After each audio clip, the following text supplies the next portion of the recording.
They say people do things a little differently in California. You may have heard comments about some pretty unconventional crops.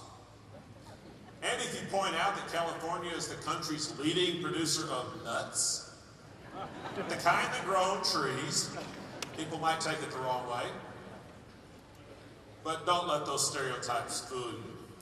California is serious about agriculture. The farmers in this state produce on a massive scale. California's abundance coming from so many diverse farmers, commodities, and farming methods is a representation of the diversity that exists in modern American agriculture. Farmers across America coming together to work for policy and programs that benefit all of agriculture, that is Farm Bureau's most enduring tradition. So what better place to gather and celebrate that tradition than in the Golden State? We are proud to be here, and I thank California Farm Bureau for being our host state this year. As damaging as the weather or economic winds can be, farmers and ranchers' biggest challenges these days seem to come from their government. Over the past year, Farm Bureau members have come together like never before to fight the attempt to regulate nearly every drop of rainwater that falls. Under their Waters of the U.S. proposed rule, agencies want to sweep into federal jurisdiction vast numbers of small, isolated wetlands, ponds, and yes, ditches. Features that are not waters under any common definition of that word. What they really want to do is to take away your control over how you use your land. Farm Bureau members all across this country have told the EPA and the Corps what they think of that.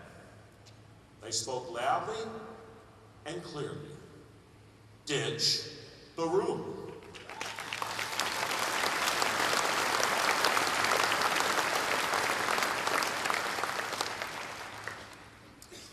I have two more words for EPA and the Corps. No, not those two words. That's enough.